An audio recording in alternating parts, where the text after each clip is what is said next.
You're listening to the Jarod Beeman podcast, baby. Yes, here we are, bro. Isn't this so like, even if this is in the show or not, I was thinking about this when I was setting this up. I was like, the last time we spoke virtually was definitely during a job interview. Yes. Isn't that crazy? It is crazy. Like the last time I talked to you, I was in a suit and so nervous. And I was in college.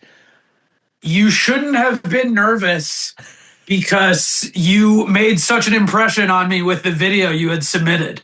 It was already all systems go by the time we talked, and I like the suit. It's just so funny, like in life, hearing that. Like you would just never imagine years later, like we'd be in this situation talking. Like we haven't seen each other in a while, but like I would say, like we're like friendly, like friends. It's like it's just crazy. It's just like, man, what a world! Like how things go around. Well, welcome to the Jarod Beeman podcast. Today, thank you, dude. My guest, Angelo. He, I'm trying to think of like the shortest way to say this. I would credit like my entire career. Not that I've had a long career, but like he gave me my first shot and good. He was such a great boss, and he was my boss at Barstool Sports. But Angelo, you can introduce yourself. I'm Angelo. I am the reason for Jarod's success. No, I am not at all the reason for your success. The reason for your success is because the day I met you through an email submission for the jobs that I was hiring for, your video stood out so much to me. I like saw some of myself in you, in that it had always been an idea of mine to like make a compelling interview video. Yeah. And I never did. And I certainly wouldn't have been able to put together one that was like so impressive as yours. I remember where I was. It's at the Variety Coffee Shop a few blocks south of the office. And I watched it. And I think we hopped on the phone after. Yep. And some woman, a patron of Variety Coffee Shop, like tapped me on the shoulder after we had finished talking. And she was like, that was such a like pleasant conversation. I'm so happy I overheard that. And I think it was pleasant because it was just like me talking to someone who I felt like totally understood, media and video production and just, I remember what stood out was like, you had the balls to like put yourself into the story and just be like, I'm a video guy. I'm trying to make it in this industry and like, I'm creative and I like doing it. And here I am. This is like the nicest compliment that I will think about for a long time. This is because I've told you like privately, we joked about because we were DMing. We've been wanting to do this pod for a while, but we were DMing last like Friday or Saturday because I was at an Airbnb actually. It was Friday night, I think. Okay, I think it was before the wedding, but I just remember like telling my girlfriend, I was like, remember Angelo, like my boss, like remember that guy that like when I got the interview, I cried to you. I'm like, we're just talking right now. Like, and we're going to talk next week. I was like, he's saying the nicest things ever. I'm like, remember like when I used to like watch him, like I would show you like his videos, like when you would do like the rundown stuff like that. I'm like, remember that guy? Like we're talking right now. I'm like, isn't that crazy? And she was like, yeah, I remember all of that. I was like, this is nuts. I was like, this is what an honor, like to call you a friend and like get even an inkling of a compliment like that from you. Like, because I've been a fan. I mean, like Barstool fans, which I'm sure we'll get into all that if you want to, but like Barstool fans, like especially like OG Stoolies, like have seen your face and your work like for years. Like, especially, what was the main thing? The rundown, right? Probably the rundown. Yeah, like FaceTime, probably the rundown. But yeah. So, where do you want to start? Do you want to start like with? I can even cut this, but like everything that's happened or like some of your story, how, like in production stuff. Sure. Yeah. Let me just say that the tears that you may have cried earlier in your career came 360 the last weekend when we were talking. I was hitting a couple IPAs. I was at a local craft brewery. I was a couple glasses of wine deep when we were talking as well. I figured, it was a solid, like, semi-drunk, like, bro, I miss you, bro. I may have said I love you. I'm not sure, but I may have hit that. We'll have to check the combo, the receipts, but I think we both said we love each other. But I meant it, and reflecting, and it's one thing to like look back on your own career. But it's also interesting to see like, people that worked for you, above or below you, and worked with you. And another, like, the main reason I've wanted to like do this pod or just connect with you has been to like, no joke, dude, to tell you how like inspiring you have been since we both worked at Barstool. And like 100%, I feel like every couple weeks or couple months, I like look at another thing you're doing, all the way back to the interview video. And it's like, dude, he's doing his own tutorial videos. Like, I wanted to do those. I've gone through such weird waves. Podcasts. He's fucking what was the other one? You did the interview. Oh, you're doing stand-up. You're doing comedy. stand-up. Yeah. These are all things I'm like, I wish I like had the balls to actually like do these. And I've done some of them. But you have done like all this stuff. Yeah, I don't know about stand-up, but like you've tried. It's just fun. Like, again, I'll let you talk, but it's like you were the inspiration. Like, why? And it's funny. Like, it's like I'm very blessed and like I love my career. But it's not like I made it. Like, it's all thanks to you. It's like I'm still very early in my career, but it's like even where I'm at and I'm so happy to be is like a tribute to seeing people like you and be inspired by you guys, like in the content that I was watching. So it's like it is fully Jesus Christ. Sorry. It is fully like you were the inspiration for even like being at the early part of my career that I'm in right now. Yeah. And it's like, even if you didn't even like see that, it's like, you were like, I feel like like masterpieces, for example, it's like all these things that you've worked on that I've like gotten to see. I'm like, yeah, these were the things that I'm like pushing me to be like, man, I should do shit outside of work. Like I should like do those shitty tutorials that I did, but that I love that you loved. Like in my head, I thought those were so corny. I really liked them. And I know, it feels like you haven't made it. And I feel the same way, but you are making it. Thank you. Like literally, you're actually putting, like, that's the difference between you and me the last couple of years. I live in my head and I'm like, I want to do this and I want to do that. And I have no like turn off of the flow of ideas and thoughts, but then it hits a fucking wall where I'm like so self-conscious about what people will think and, putting so much of myself into it. I'm like, well, what if I get made fun of for doing this? And it stopped a million ideas that if I did them and showed up and did them consistently like you, I'd probably be in a much like better place along in my career now. So I appreciate that I was an inspiration to you, and I think it is interesting to see like over the course of a career or a lifetime, like it ebbs and flows, and there's a lot to be said about showing up and being in the arena and making the videos, and like you don't do the tutorial videos anymore, and it sounds like the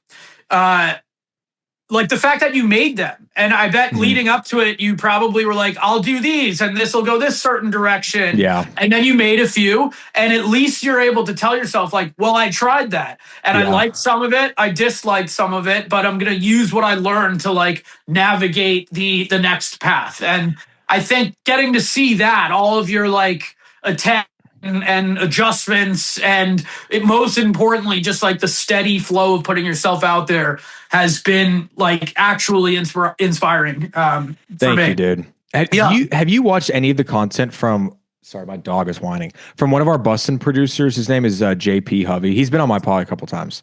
I've seen him like through your social, dude, and Sorry, go ahead. Oh no, you're good. Go ahead. You go ahead. No, you just 10 minutes later. No, you. Dude, JP, like, and I've told him this a million times, like, he is the biggest, like, what you're saying, he tells me this all the time, because I, exactly the same as you, get so stuck in my head with any kind of content, where I'm like I did those, like, tutorial videos, and I did these, like, comedy breakdown videos, and, like, in my head, to switch a lane is such a big mental block. I'm like, but it'll confuse viewers. Then I might get, like, ridiculed for this, and it's like in high school, like, people would fucking roast my like YouTube videos, and it's like I got shit on for the things that like luckily I get to do now, where it's like in my head now it's just like I hit this where I'm like, I don't care what anyone thinks. Like even my coworkers, like luckily I love all my coworkers. That was a weird example. It's like they're my friends, but it's Yeah. like anyone that's even in my daily life, I don't care. But JP, to go back to him, he's so big on like, he's told me just as a friend, he's like, dude, just throw all the shit on the wall and just see what sticks. Like he has like a tennis podcast that is very successful. He has like a motivational Instagram. Like he's just like, I do what I want. And like, I mean, he's grown like a good following like on Instagram and stuff like that. And it's like, he's in my head, I'm like, man, like I should do more of that. Like the comedy thing was something that like as a kid I wanted to do, but I'm like, I told him, he asked me on a car ride like a year ago. Uh, he's like, you're super into comedy. Like, would you ever want to do it? And I'm like, dude, no. Cause like, even like thinking about like, we joked, it's like, what did we call it? Pessimistically optimistic. I'm like, I'm scared of what could come with the success. I'm like all the logistics behind being a comedian. And he's like, dude, listen to yourself. Like, just try it and like try the bottom stage of it. Like, why are you thinking like the worst of the best? Like, it's such a weird thing that I've tried to. So I appreciate you even saying that I try a lot because in my head I'm like, I don't try that much. I'm like, I'm pretty resistant to change and like content or anything like that. Yeah. Yeah, it's interesting, like what I would do to like bottle up JP's like mindset and just inject that every morning. Dude. And I try to with listening to like Gary Vaynerchuk podcasts. Yeah. Like even the stuff that fails, then you can make a video about it failing. Mm-hmm. And then it's like, and one thing that sticks out, I like hadn't been on Twitter in a long time, and I think I just like blurted out like the last 2 years of my life. I was like, I'm in an interesting transition phase. And I was just like, I like got dumped by my girlfriend who I wanted to like spend the rest of my life with. I lost my cat. I lost my apartment. And I think that was just like my body and mind's way of just being like, I have so much that I want to say and I'm so scared at the reaction. And if I just like throw it all out there and like get like 10 likes on this post, then it's like exposure therapy. I'm like giving myself the experience of seeing the worst case scenario. And like, you know, I was able to very much live through that experience. My worst fears didn't come to fruition because I posted something and didn't get like the feedback I wanted. And I feel like the way to get to a JP is just like the reps, because some will land. And then I almost feel like it's better when things don't land, because then you're like, all right, well, it's not that big of a deal. And you're motivated to figure out why it didn't land. Like, so I think I just have like fucking notebooks filled of things that I want to make, a little 30-second video about this, hour-long documentary. And I think a theme that the viewer will come to see if they continue listening for me is like the ups and downs of a career in what we are doing and trying to do is like so much about, shipping, putting things out there and trying. And I just have the experience now of the last 2 years of like, when things are going good, it's like you're riding the wave. When things are going down, it's like every next thought you have just like takes you further down. And I was in a really fucking like deep, dark place creatively, where it's like, I can't see a way to like making things. I wanted to, but I can't see the way to do it. And I knew that the way out was to make something, because like we're talking about, like, then you learn from it and, you move on to the next thing and you build. But it's like hard to avoid like finding yourself at a place where you're just like, I don't know, like what the hell to do. Dude, like we are such the same in that. It's funny, like you said, you have like notebooks filled with stuff, dude. I have so many.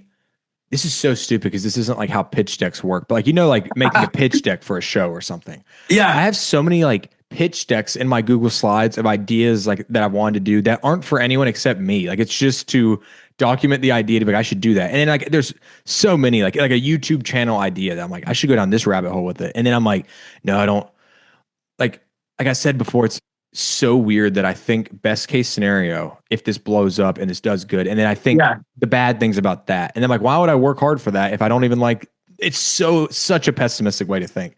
And then finally with the comedy thing, I was like, this is loose enough where like I think I could do some of those creative ideas and call it comedy. And this is kind of my like not last chance, but it's like kind of my thing where I'm like, I think I could do this for a while. And like even if I have a creative idea that falls under this umbrella, because I'm so worried about being like doing this idea and then doing this idea and then it makes no idea happen. And that's where like comedy, I was just like, I think all my ideas could be like comedy. Like even producing Bustin' with the Boys is like that kind of feels like it's like I can be comedic in that, like being on the bus talking. It's like this feels like the final idea in my head where I'm like, I like this one, even though it's like I'm sure I'll change in a year from now. It's like this may cease to exist. Right. One thing I'll say about the collection of like unrealized ideas, this is something I'm like going through now that's like really exciting. Is like some of these notebooks that I have are filled with things from 5 years ago that I wanted to do, or like projects that I started and never did anything with. I shot a bunch of footage of like my dad. I like made my dad like act in a mafia movie. I remember this. Yeah. Like, yeah. Yeah. And it's like the best shit I ever shot. It's like my dad be like, what are you doing? Like bang. And it's just out there and crazy. And for so long in this like dark headspace, I'm like, I fucked up. I didn't make anything out of that. I have 15 other things that I started and didn't finish. But then you get to a point where it's like all of those ideas like can still lead to something. And if it's not like I'm going to Vermont to ski with my dad next weekend and I'm going to like sit him down and interview him and I'm going to finish that movie being like, I was trying to force my dad into my passion and like made him act in a mafia movie, but I want to like, that's not what it should have been about. The project was about to like try to get to know my dad better. And like, it was the first half, it was great that he put himself in my world. But for like the lesson I learned over the years is like, first off, the mafia movie like didn't just solve our relationship. We still fucking blow up at each other all the time. But second, like, you know, allowing these ideas that you write and these pitch decks to just like collect dust, but in reality, they're it's like done. Wine. It's like fermenting and marinating. And I just encourage you to like continue writing anything down, even if you don't think it's going to go anywhere in the short term, because, you know, I don't know how much older I am than you, but I'm not that old. Yeah. Okay. So I'm 9 years older than you. And I will say I'm like still excited about the possibility of bringing to life some ideas that I was writing down when I was your age. Yeah, I'm glad. One thing that my mom told me to do when I was a kid, when I made YouTube videos, is she was like, don't delete any of these. So they're all privated. Like I my ego made me stop them from being public, but like at least I did. I'm so glad she said that. Like she was like, I'll be mad at you if you delete these. And it was like almost this childhood fear now where I'm like, oh, I can't fucking delete it. Like, oh my God. You can't delete it. You can't delete it. She's so right. I'm so glad. I have all these cringy ass videos that like no one has ever seen. That's like, I'm so glad I have all those to do something. That is really sage advice. Yeah. I wish your mom told me that, because I deleted a bunch of some like absolutely needed to be removed from the internet, whether or not they were private or public. But yeah, I did delete a few that I'm like, dude, I like, you know, for you and I, that's like, those are our origin stories. Yeah. Like even something as small as like that video I sent y'all, like that intern application or whatever I called it. The whole thing was compiled of like old videos of mine that like I don't like, but I was like, oh, like at least I do have the work to show them, even if it wasn't like cinema, but it was like, oh, like I can show them that I've been doing videos since I was like a kid, basically. And it was like, that was helpful. So it's like, I've even found like in little inklings, like even in this conversation, I'm like, oh, that was one case where like those did turn into something that turned into like a job actually, which is like crazy. like those videos did actually add up to a job, which is like insane. Yeah. Those videos added up to my jaw being on the floor at Variety Coffee. Seriously, please send that to me. I'd love to like relive it. Should I split it in this video? Like, should I make it public? Yes, I will. 100%. I'll put it here. Dear Barstool employee who watches this video, my name is Jarod Beeman. I'm 21 years old and I've been trying very hard to get a full-time job at Barstool, as well as pitch a new idea that I think would be extremely successful under the Barstool universe. I've tried every way of contacting you guys, including DMs, sending job applications, messaging you guys on LinkedIn, and finally emailing as many Barstool employees as I possibly could find. Now, after I sent out a lot of emails over many weeks, Mike Grinnell finally responded and told me he passed my email up the ladder. And about a week after that, Brett Kovacs emailed me back letting me know he does not work with y'all anymore, which was pretty awkward. He went on to say though that Riggs emailed Dave a few hundred times and to just get creative. He also recommended that I put my resume and ideas for the company on a Dom Perrier bottle, but I figured that would practically be impossible, and this is normally for the people that Dave hates. So I decided to put together this video rather than send the same old email every single week, even though this would fall under Hank's method. I sent this and I probably sent it like, no joke, like 15 times. Like I just kept copy and pasting, sending it to Weird Haircut Seth, and then Gaz called me.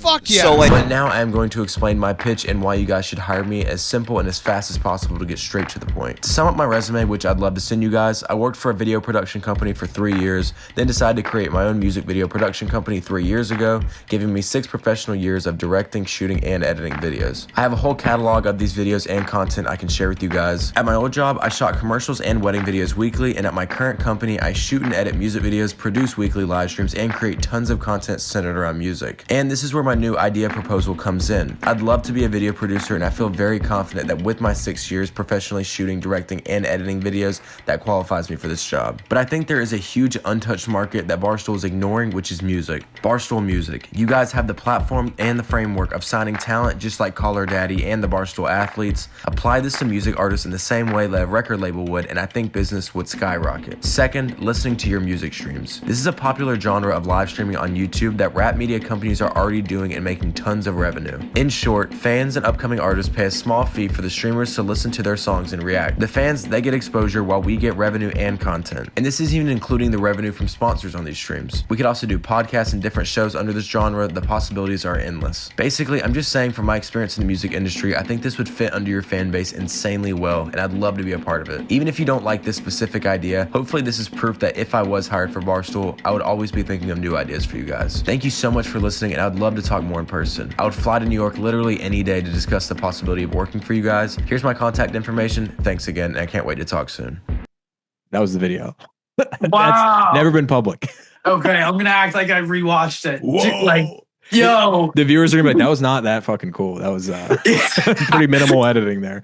no, it was dope. It was just so like unique from what everyone else was submitting. I will say this now, and this is going to sound cocky. I don't mean this to be cocky. Now that I've only hired interns before, but like now that I've hired interns, seeing like the videos that they send in, I am like, oh, like I'm not saying oh yeah, it makes sense that I got the job. I'm like, man, like when you go through a ton of applications, like being on this side of it, it actually is interesting to see what sticks out. And this sounds really, this should give inspiration to people that hear this. Like it is not as hard to stick out as I once thought it was. Now that I've been on this side, like I thought everyone was giving it their all, and I'm kind of shocked that like they aren't. That sounds really like mean. Like no. Does that make sense? It makes a ton of sense. I thought everyone was sending what I was sending, and now that I'm on this side of it, I'm like, oh, that actually was like if someone sent me that, like I would be very interested. I bet you everyone was like wanting to try to send something like that, but like everyone that didn't was probably overcome with the fear of like looking weird or them being like, what the hell is this? But like that, so that like, does make sense. Is it the creativity is like the idea, or the creativity is like pushing through and like actually I guess it's both. Yeah, I guess that is true. It is It's a funny thing. It's like we're two adults talking about this, and it is like it's this weird thing. It's like, why do we care? Like what anyone think? Like, I don't know. Like, I mean, that's like the answer to like all questions. It's like, why does it matter? Like, why not just do everything that you want to do and not care what anyone thinks? I guess like experiences that have been bad, maybe. Yeah, I think it's just the fear of like what the haters will say. What it's like so closely tied to your identity that if like someone's like, this video is bad, then it's like, I suck. Yeah. But I will say, I think about this a lot because, I reflect about my time at Barstool a lot, and I like, it was the best experience of my life. And I know it kind of ended in a like strange way where I was laid off, and then I kept working on the Monkey Boy documentary, and I was doing my best to like edit it in the correct amount of time, but I was not getting paid by Barstool, so yeah, I was like doing the best I could. Yeah. But I think I don't know why I got laid off. 120 other people did, so I don't want to read too deeply into it. But I know the I was close with Dave, I guess. I worked with him. I worked for him. I was editing his podcast at one point. I was editing the rundown. And I think he sort of, there was like a fork in the road where I was like more interested in making like my own stuff and putting myself into things. And I get it. That's not what he was looking for his producer and editor to do. So, I think back to that as like, well, I wonder what would have happened if I just like kept doing my job. Yeah. Like that's what I'm supposed to do. But I have known from a very young age, like I wanted to pursue this kind of stuff. Yeah. And in the same way that you're doing it, and in the same way I'm sure you sometimes have self-doubt about, who gave you the right to be the one speaking. And here's what I'll say that I've come to realize. I'm surrounded by books. I read a lot, not to like flex or humble brag. It takes me fucking 3 months to read a book, but I am surrounded by voices of people that also had those thoughts. And like, damn, the world would be a much fucking worse place if those people listened to themselves and didn't put their work out there. And 100%. I know it sounds crazy because I'm, sitting in my parents' bedroom, not my parents' bedroom. That would be horrible. In my bedroom in my parents' house because I kind of flamed out in the last 2 years and I'm like rebuilding my career. But so to say like I could be someone that could make the world a better place by fighting through my self-consciousness about making art, fuck it. I'd rather go down swinging than not. This is like the story that everybody talks about, like in the future, looking back on, like it took this to get to where I am. Exactly. Everyone has that. Right. I don't know. It's so, I'm so fortunate that it's like, in our office currently, like luckily Will and Taylor are the most like anything we're pursuing. They're like, fucking go for it. Like, we'll help you do it. Like, I don't think it's, I think it's, no, it is official now. They even like, we did that comedy show thing that I lost that bet for. Yeah. And now Taylor had the idea. Like, this is like the nicest thing ever, just to give him really quick flowers. Yeah, we're now doing a monthly showcase at Zany's, like under the Bustin' umbrella that I just get to host, which is like, I'm like, what a cool boss, like to put that together. And like, we just got it approved. Like, it's like in 2 months, like we couldn't get a date soon, but I'm like, that is like, so like I'll tell him just personally, I'm like, that is, y'all don't realize like how big of a deal that is as like a boss to do something like that. It's so cool. So cool. This Bustin' makes no money from that. It's like 100 tickets. It's like, that's pennies to them. But it's such a like cool thing for them to do. And it's like such a cool thing to start and to like see through, like the amount of super interesting, funny people you'll meet through that. And when I did stand up, I did it for like 50 times. And it's more than I've done it. I've only been doing it for like 4 or 5 months. Yeah. I did like open mics and bringer shows and stuff. And I say 50 because I like counted on a whiteboard because I like forced myself to go. But the hosting, I started an open mic at like a shitty sports bar in my where I lived in Brooklyn. And like, I wish I still did that, hosting a comedy show, because you are just kind of like, here's this next like fascinating, interesting person that is putting themselves out there, like we've been talking about, in like such a raw, like badass way.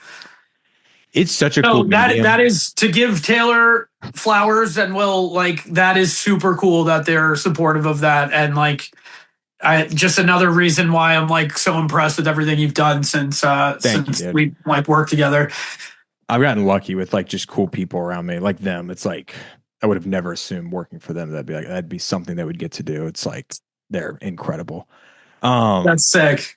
It's funny because I did no prep for this podcast, so I'm trying to think of like another topic to go into. I literally was like, I'm going to keep this very loose. Well, I'm going to have to at some point talk about my rebuilding because I think I can we get into that? I like hearing you talk. I feel like I'm talking way too much. Oh, no. I didn't mean to like force a pivot back. Sorry. You can tell I've not done this that long. No, dude, you're great at it. And I'm enjoying it. It's not about the pod. It's about two friends catching up and, Should we start over? I just have like a mental breakdown. Yeah. Hey, dude, we're scrapping everything we just did. Oh, yeah. I thought you were serious. Yeah. No. You looked at me. You were like, yeah. I just have a bipolar breakdown. Oh, dude, I thought we were having a good conversation. Dude, I didn't like that. All right. Welcome back to the JBP. What the hell is wrong with him? Hey, it's your show. I'm happy with any way you want to cut this or distribute it. And I apologize to the viewers. I have the dogs alone, so I'm having to just keep making sure. No, I love the dogs. Maple, come here. Maple. Sorry, viewers. Maple, who I've talked about way too much on this podcast. She's chewing through a cat tree right now, so hopefully that doesn't keep happening. It's funny because at the top of the tree is like an automatic feeder and like this little water fountain thing. So if she ever does make it through that and the cat tree falls, it is going to be like the biggest mess that I probably should like preemptively like prepare for, but I'm just hoping she doesn't make it through. Yes. But sorry. You're in the doghouse from the garbage bag exploding. God, dude. Yeah. And my girlfriend, she's out of town till like Sunday. So I got the house to myself. I'm just like solo parenting. Okay. Which is it's fun. They're great when I'm in the room with them, but I'm just watching her through the camera. I'm like, Jesus, what are you doing? But okay, sorry, back to the best pivot ever. So the rebuilding. Oh, yes. So I guess just to be a little more specific about what I would consider the downfall is and I was gonna let you talk about this however you wanted, like if you wanted to talk about any of the Barstool stuff or whatever.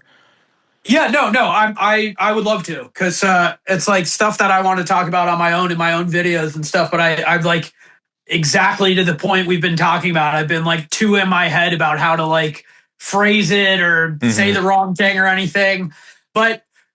And I wouldn't be saying this, 6 months or a year ago because I was very bitter and I just like couldn't understand what happened. And with some time and some reflection, I like totally understand. Like I was out making my own fun, creative projects that, to be fair, were, I would say they were well reviewed and like the commenters were like seemed very stoked about the things I was making, but like, they took a long time.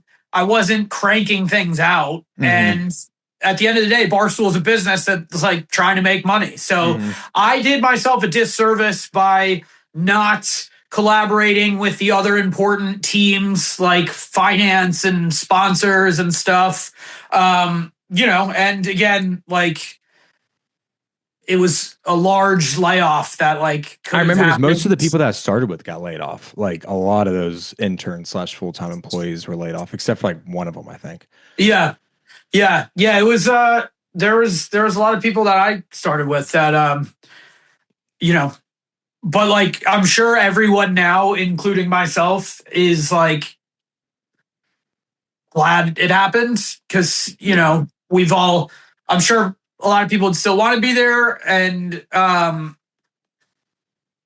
you just like grow and figure things out. Yeah. And I would say the confusion of like having like finally reached like the goal of mine that I've had since I've been young is like, I always wanted to make a movie and I'm really proud of the Roof Ball documentary that I made. Yes. And it's so good. Yeah. It was so much fun to make. And I feel like, that was the first big one. And like, I didn't know when I was shooting it that it was going to be like, and I hope I don't sound too like, my own ass with this, but I do feel like I really captured like the community sentimental part of a guy inventing a sport at his mom's house by throwing a football on a roof and doing it for 25 years and getting it broadcast and partnering with ESPN and Barstool.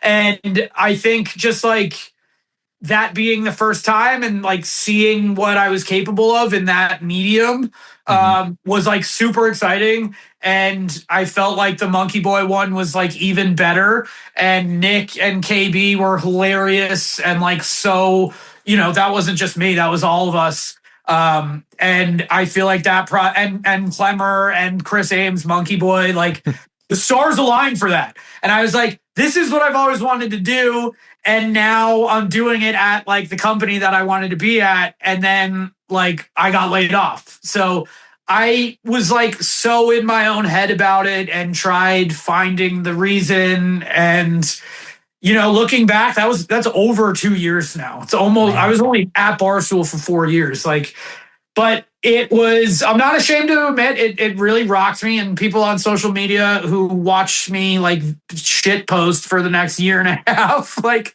they're familiar with my poor processing of it.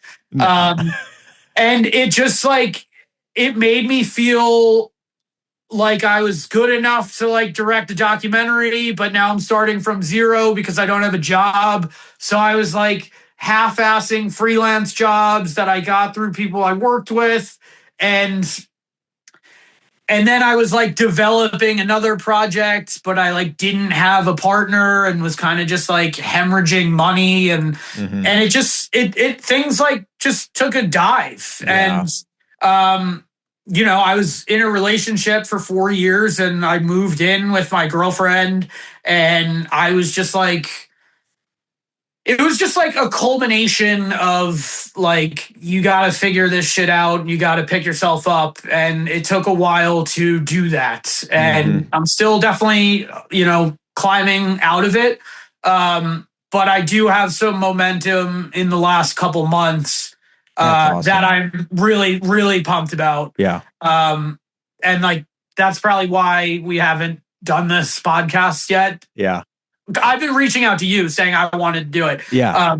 So it's not on you at all. It's like, I definitely would have just been like depressing and like venting. We could have done an episode too. We could have caught up. Yeah.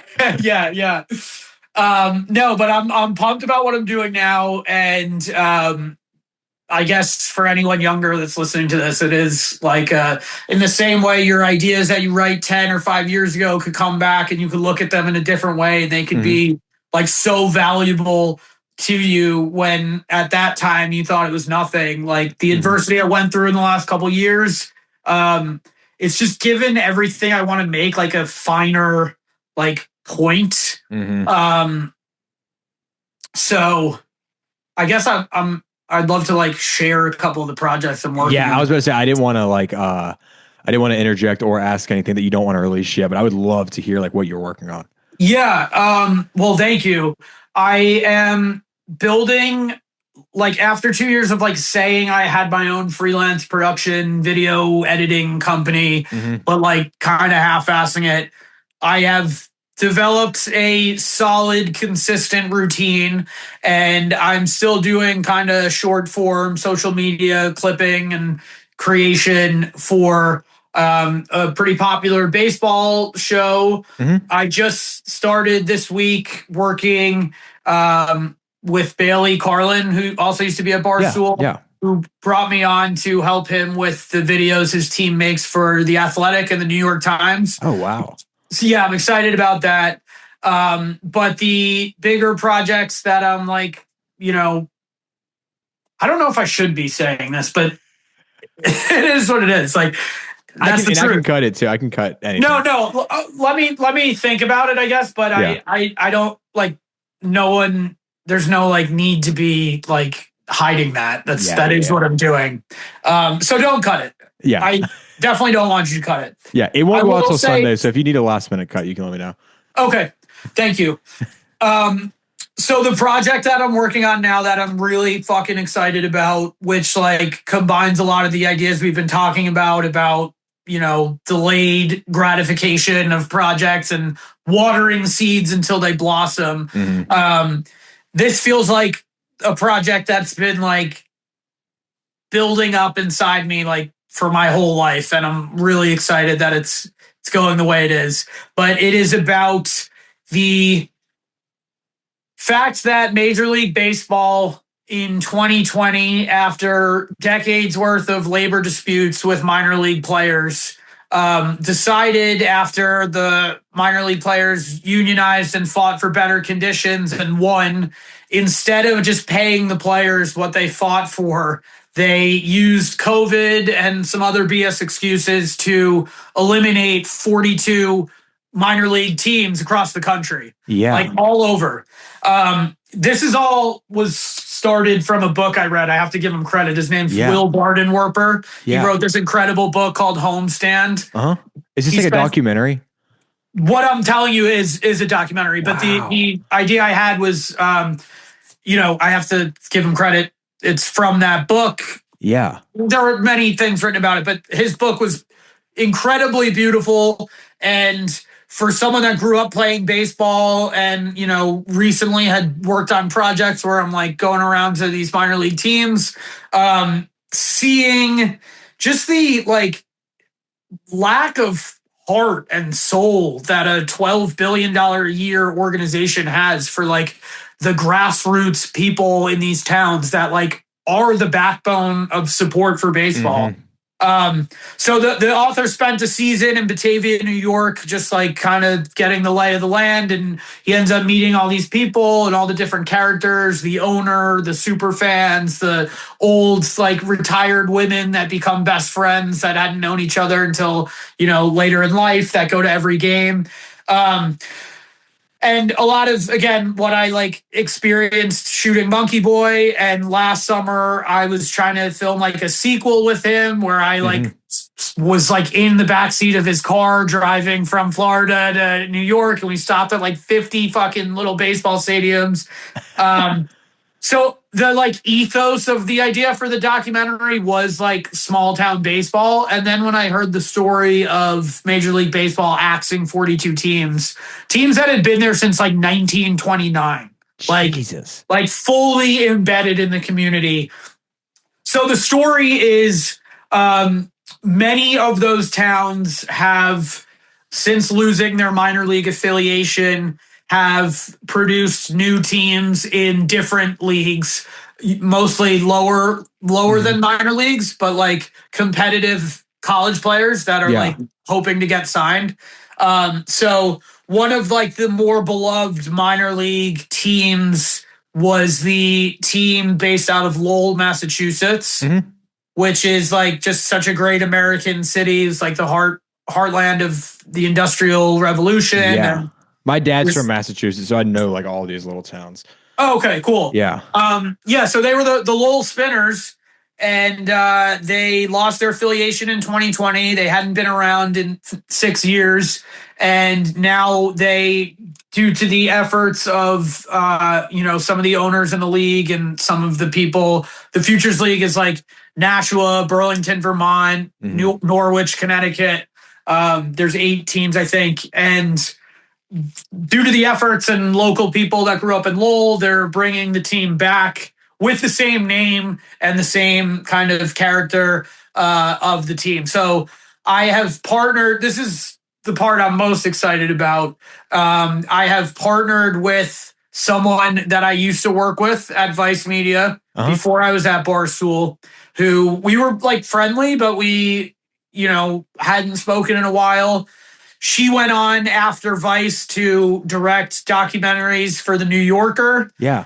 And just came off a really incredible indie production of a documentary about an international cheesemonger competition in France. Yeah. Which is like a big deal in the culinary world. And she followed the scrappy, upstart American underdog team. Yeah, same vibe. Same vibe. Yeah. So I I know like the baseball and some of the mechanics of like telling a baseball story, and she knows the ins and outs of like much bigger level production. Yeah. I was just up in Lowell 3 days ago for their like kickoff like season ticket holder events. Mhm. Johnny Damon was there because he's like a limited partner. So we're starting to put together the idea for the story, and That is incredible. yeah. So I think I'm probably going to move up to Lowell for the summer, and just in the same way the author wrote the book about Batavia, like just be embedded with the team. But I think there's a lot of fun. There's going to be a lot of interesting characters, a lot of fun, a lot of heart and soul, and just on the heels of like the Major League Baseball lockout, because the owners are fighting with the players over like hundreds of millions of dollars. I think to just like slow something down and show baseball for like the reason it should exist, which is like connecting people, bringing people into the community, being a force for good through sport, is like timely, dare I say. Yeah. I know my baseball fan friends like talk about these kind of things like all the time. Like it's so funny you said this because like my friend Coop, or my coworker and friend Coop, who sits beside me, he was explaining to me, because I really know so little about baseball. He was explaining to me some of the, and I could not even repeat it because I don't understand it, the ins and out of the minor league. Like he was explaining a little bit of that to me today because of the whatever's going on right now, the thing where like the Phillies are playing Canada, or like oh yeah, like the World Baseball Classic. That confused the hell out of me. And he was explaining like that, and like how it's like, oh, it's not the A team. And then we got into a whole minor league conversation. I was like, I don't understand that at all. So like a digestible piece of content that explains that to the common person is so interesting to me. Yeah. I know. It's like we know the names and faces of like the top 3% of baseball players, but that's just the top 3% of one league. And there's 3 leagues below that of like this feeder system. Like Major League Baseball is like the tip of the iceberg, and there's this whole giant structure underneath the waterline that's like still, rich with life and like passionate people and interesting characters. And it's just like pushed to the side. Yeah.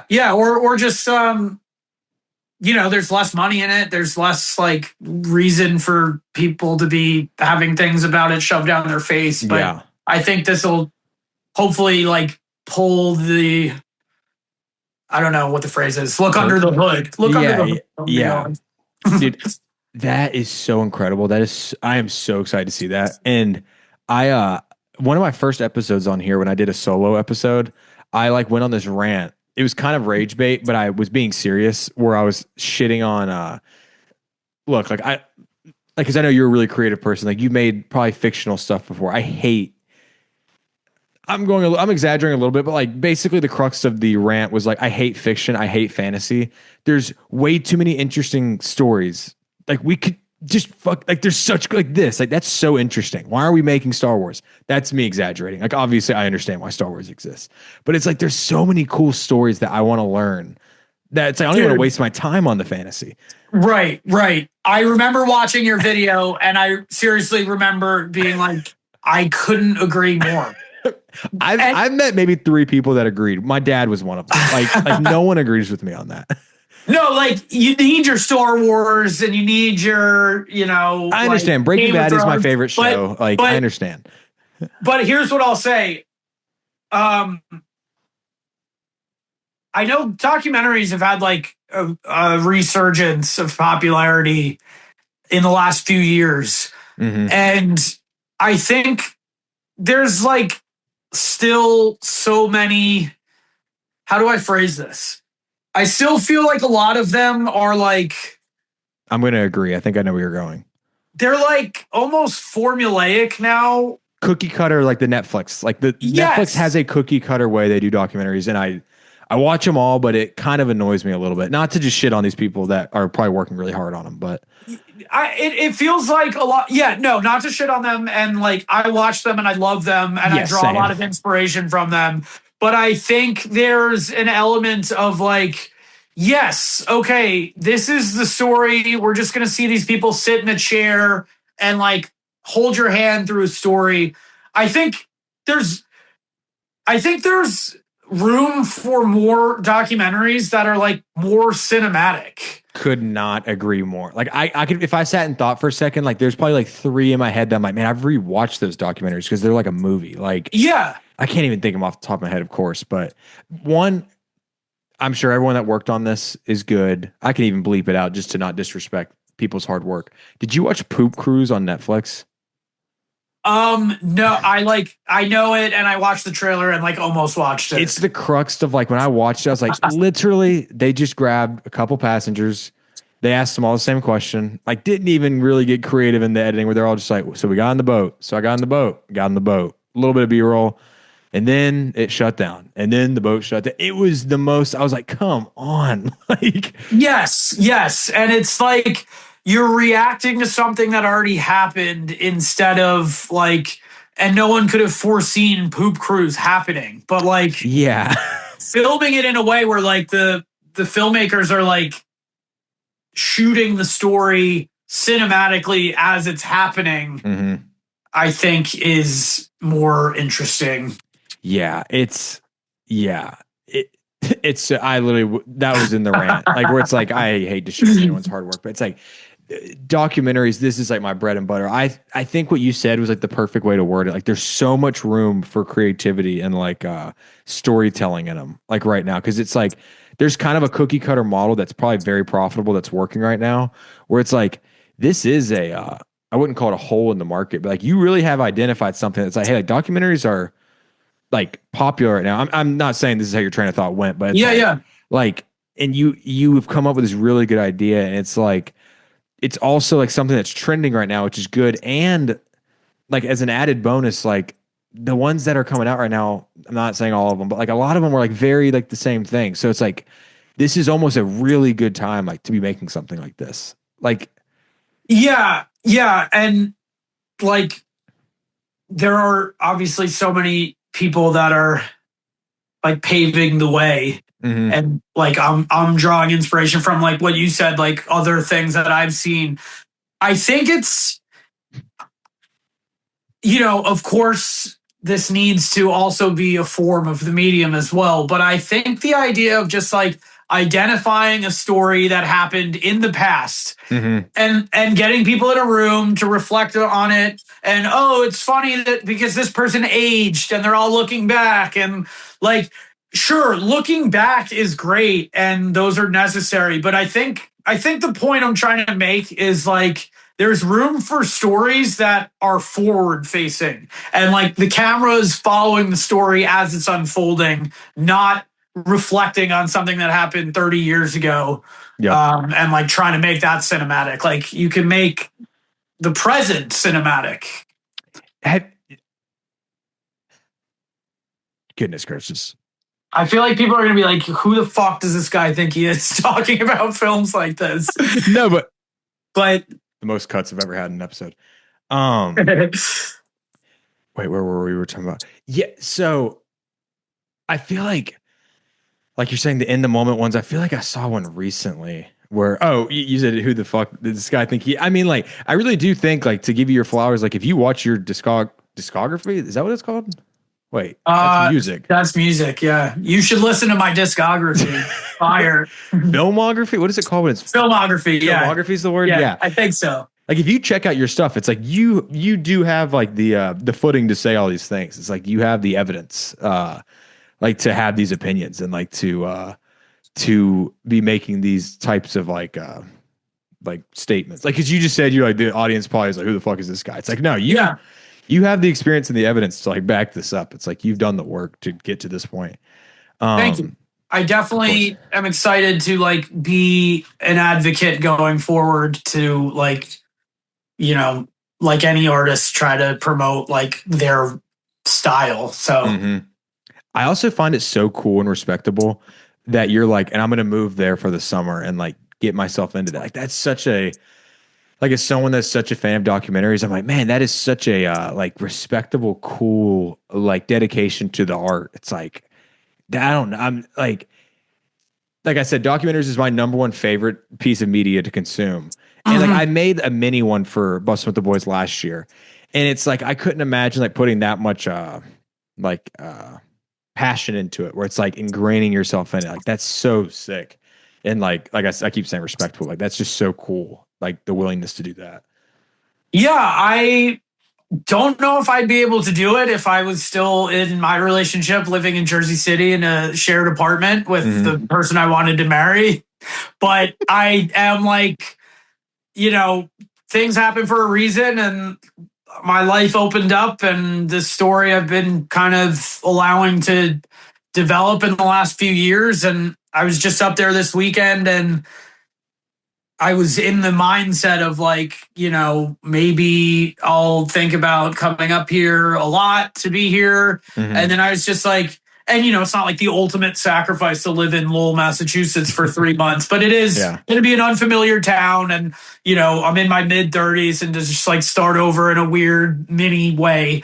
I think it's sick. Like super, super exciting. Yeah. And I've read one of my favorite inspirations is Werner Herzog, and just like the way that guy like lived his stories is something that I will never be able to recreate in any modicum of way that he was able to do it. But like, he would go and film narrative feature length movies while shooting a documentary about filming the movie, while writing a book about filming the documentary about the movie. That's so incredible. And just like, like living the whole story.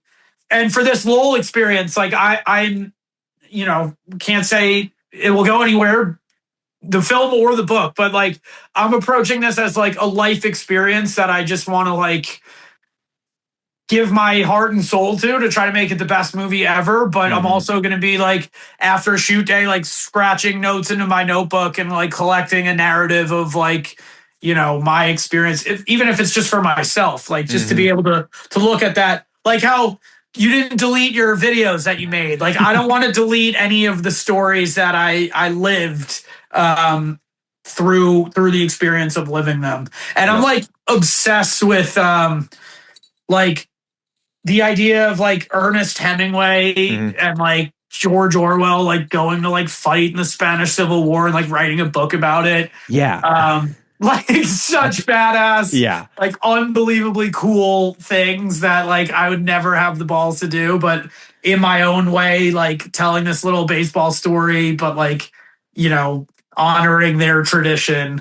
And like, dude, like war reporters and war videographers. That was literally what I was going to compare it to. I'm like journalists, like real journalists. That guy that I was watching the Netflix documentary on the assassination of Osama. I think that's what I was watching. Oh, and they interviewed that journalist that like interviewed Osama, and I thought he was so interesting. Like he's like they tell me that like they're not going to translate it, and it's like that's just so like that's such a cool life experience for him to now he's in a documentary talking about it. Like he's just like, I don't know, I didn't think much of it. And then like later in the doc, he's like, then the CIA or the FBI comes and talks to me. I'm like, why are y'all asking how he walks? Like it's so interesting and cool. Yeah. That is an unbelievable series. One that you should check out is called Jim on HBO.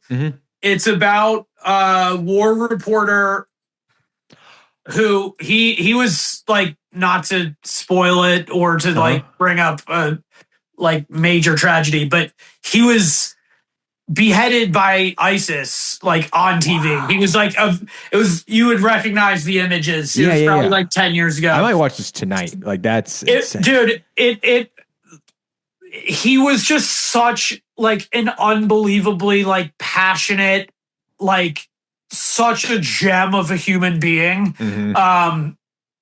That it was just so powerful to see someone like so connected to the work where he knew, I don't know if he knew he was going to be like the most like shared image of having his head cut off, but he knew what he was doing was like going to end in like him sacrificing his life for his job and the commitment and just the like no self-doubt. Like you see they interview their family, his family members, and it's like some of them are like, I thought he was crazy, and some are like, I know that's what he knew he needed to be doing. But like when you see him through the videos, it's like this. I've never seen someone more aligned with like what they feel like they should be doing on this planet. So sick. It was unbelievable. It made me. It's I'm like gonna watch might it make me tonight. cry even just fucking talking about it. It was unreal. God. So again, like, you know, making a documentary about minor league baseball, it's in no way similar to that. But like the least I could do as someone that's like trying to put my, you know, message.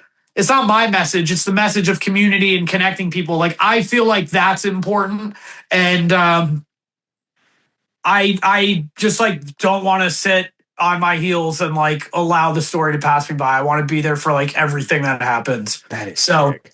Hopefully we're able to pull it off. That is so cool. I want to know, even if you have any time, like during the process, even if it's like maybe like when you'll have your first draft or something, I'd love to follow up and hear about how this process is going. Like on here, dude. Or I mean, we can text. Like I'm probably gonna ask you questions about it now that I know. But like, it'd be cool to get like updates. Again, I'm sure you're gonna be documenting it on your own, but I would love to have the honor of like talking about it when it's done or like almost done or something too. I would love to talk to you about it. That would be so sick. And like pick your brain about like angles to go and you know your experience as a creative filmmaker and storyteller too.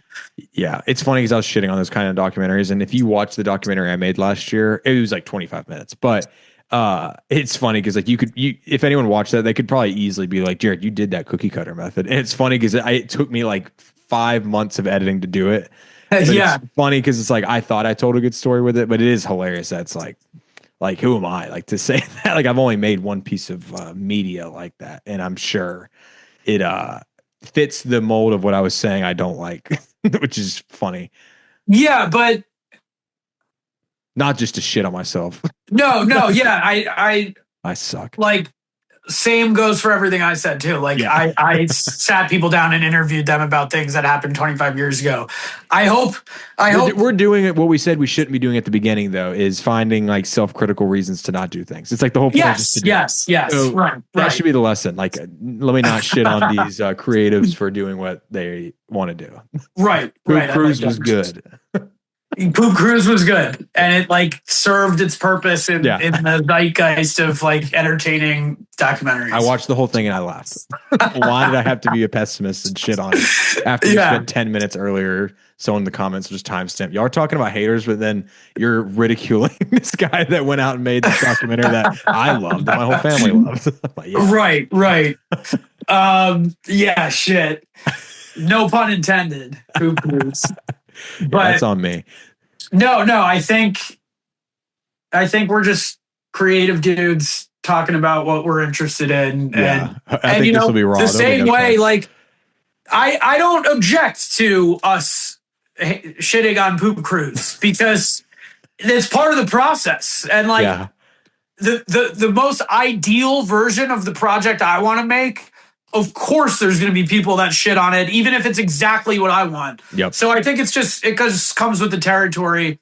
Like that's the thing I think we need to tell ourselves is you can't avoid criticism. No amount of thinking, no amount of scripting, no amount of editing is going to make your product perfect in that it will be liked by every single person that watches it. Yep. So I think we need to look for our own Poop Cruise haters in our own work and thank them because it pushes us.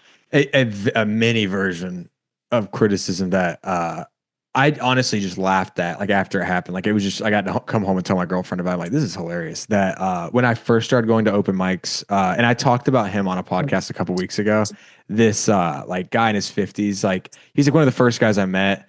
And at first he was very like giving me advice and stuff. I'm like, oh, this guy's cool. And then like every time I talked with him, like he'd see me perform and just like completely shit on it to me, but like in the vein of criticism.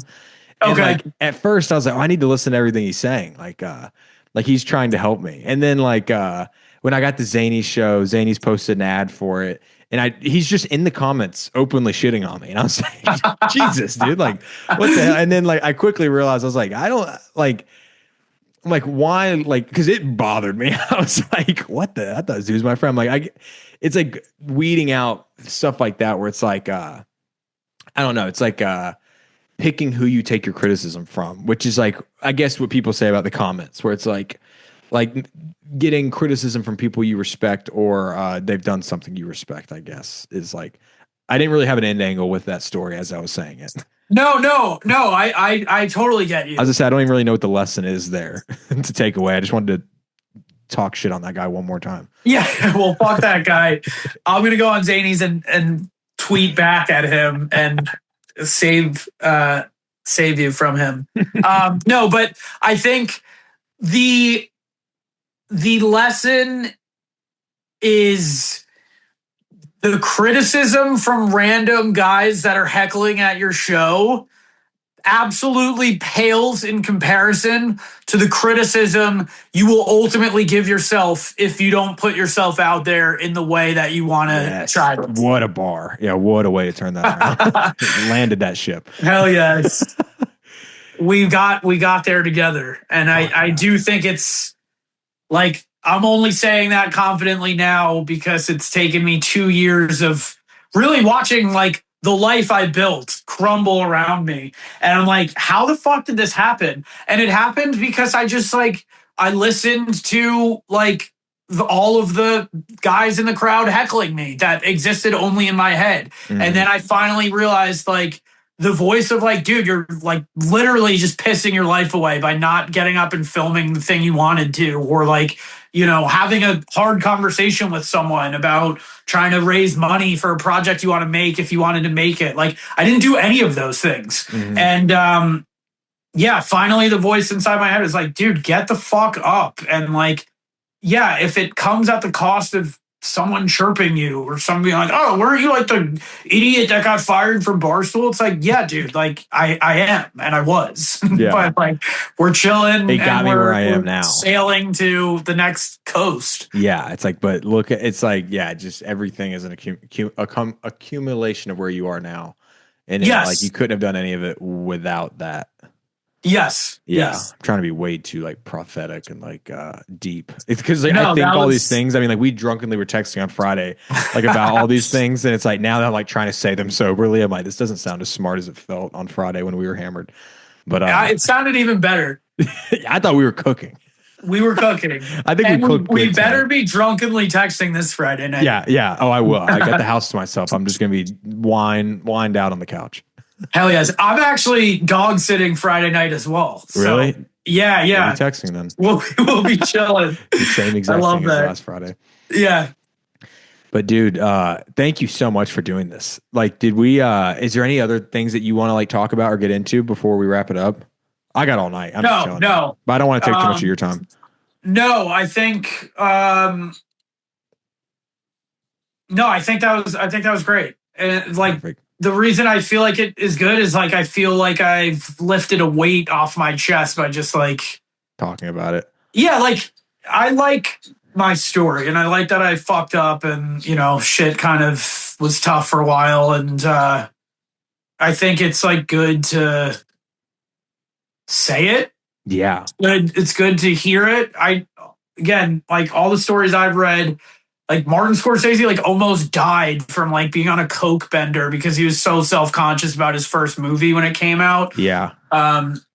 It makes you wonder, like if it makes you wonder, or not wonder, but like it confirms the belief that it's like these greats that we talk about, like they went through way worse than what we think we're going through, even at our worst kind of thing. Like, yeah. And that's why they're great, which is sick. Like it's that's so cool. It's sick. Way too into it.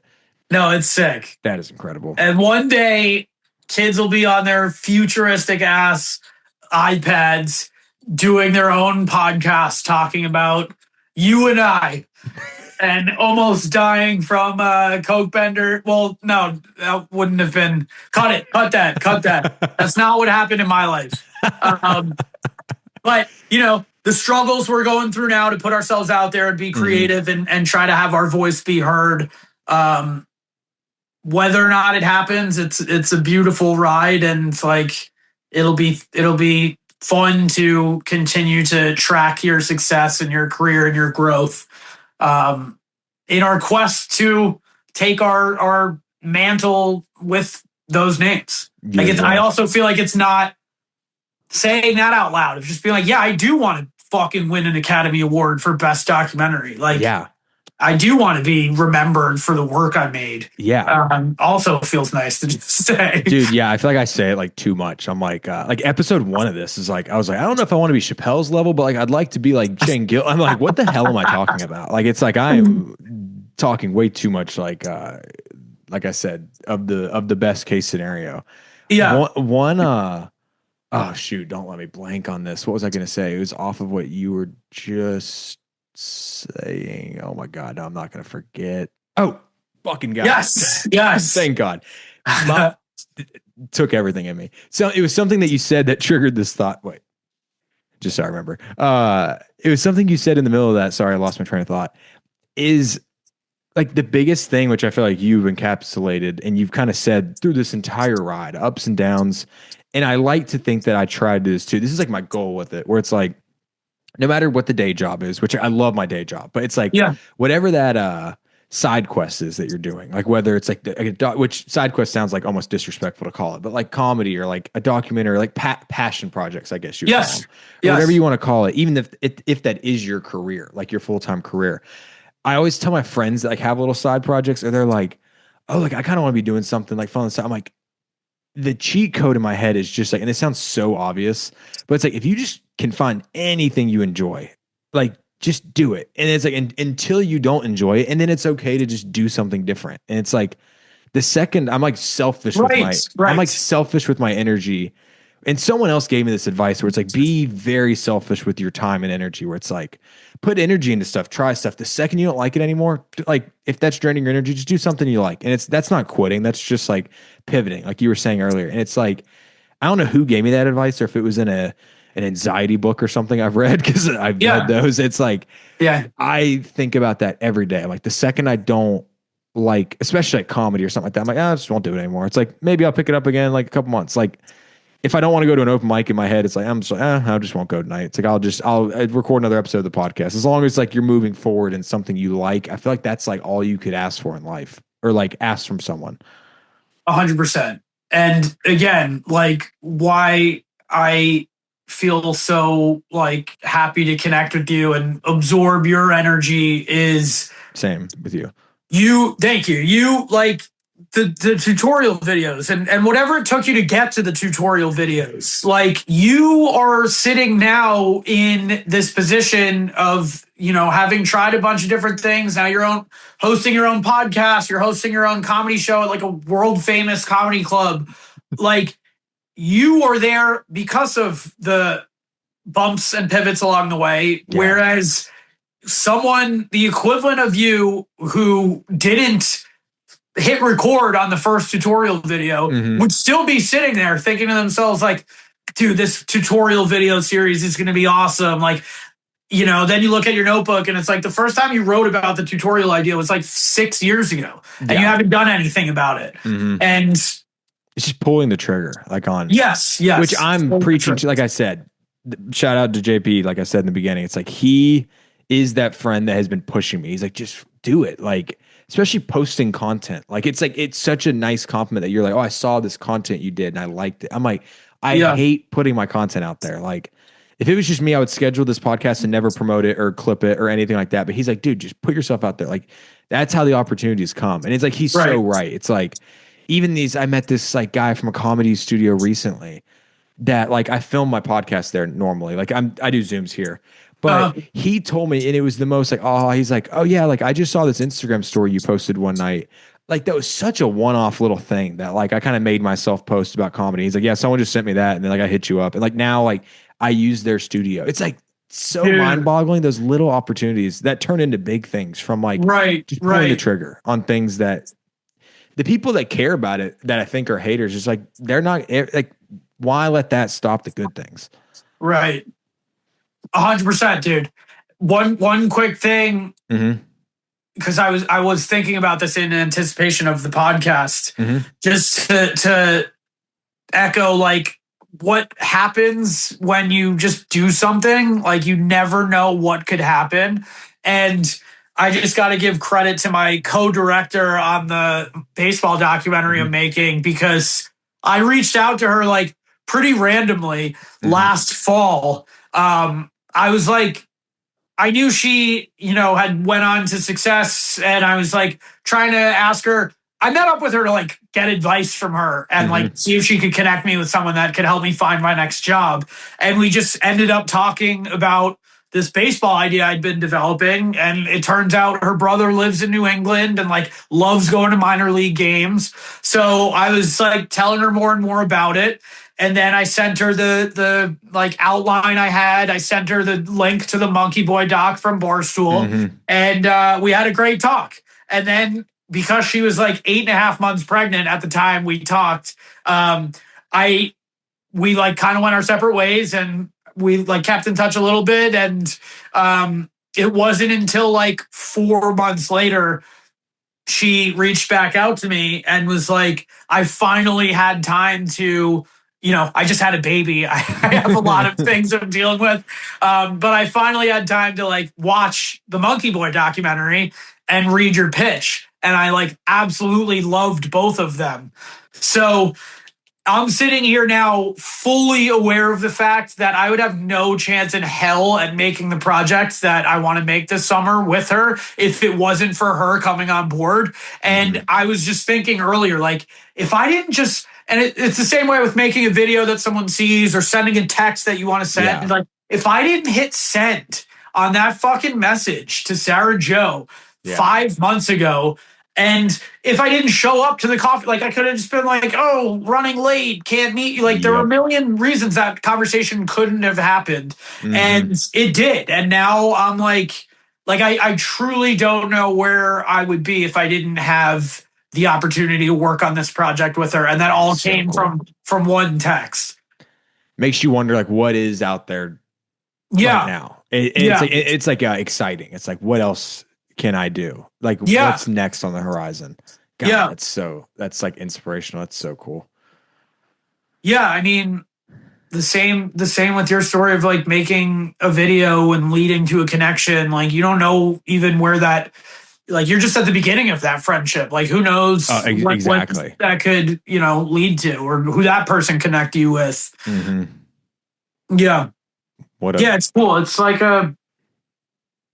and again, I'm only now able to say this because the last 2 years I like completely shut myself off and like went so internal, but like seeing the value of like putting yourself out there, it's like I'm like learning how to like see and fucking walk again. And it's like, people respond to like people that put themselves out there, and you never know that until you put yourselves out there, and it's hard to do that, but it's so fucking worth it. Yep. God, that's so sick. It's such a cool, I don't even know. It's like I think about these things, but it's so cool like talk to someone about it and like really like get into the nitty gritty. It's like, man, like I hope even one person that might watch this to be like, I should make that edit. I should do this. I should go pursue blank. It's like, what could come of this conversation that may get 100 views on YouTube? But if one of them DMs one of us is like, yeah, watch that. I'm not saying we're like cooking crazy right now. We're going to change the world, but like, that's just, I don't know. It's so cool to think about what could happen. Yeah. We're doing more than we would be if we were just sitting, rewatching Poop Cruise by ourselves. We're sharing ideas. We're putting ourselves out there. We're talking about things we're passionate about. Like all the ingredients in this stew right now are positive. And, it's not making the world a worse place. Yeah. I retract my Poop Cruise statements. I'm putting Poop Cruise on the second I get off this call. And you're going to text me and be like, it was entertaining. You're like, it was decent. Imagine if I like absolutely loved it. Like that. Like I probably will like it a lot. I'm excited. Yeah. You're like, not only do I like it, I need that part cut from the episode because of how much I like this. Yeah. I don't want to disrespect them. Yeah. Let's re-record. But dude, thank you so much for hopping on here. I'm glad we finally got to do this. 100% of the thanks is to you, and I really mean it when I say, like, almost every time I see a new update from you, I'm like more and more excited, inspired by, and just like pumped to see you, because you deserve all the success. And like, you take it from me, like, you are inspiring people, and you're fighting the good fight, and it's fucking fun to watch, and your shit's good, and I enjoy it. Dude, thank you so much. Same to you from years before we met. Thank you so much. Yeah. Dude. Hell Alrighty. yes. Thank you guys so much for watching. Like, comment, and subscribe. We'll see you guys next Sunday. Peace. And all of you out there, make sure to drunk text us on Friday night while we're both dog sitting. DM both of us this Friday night, please. Yes. Yeah, we should do like a live chat thing. Yeah. Just go live on Instagram would be a bad idea. Yeah. Yeah, it would be a bad idea.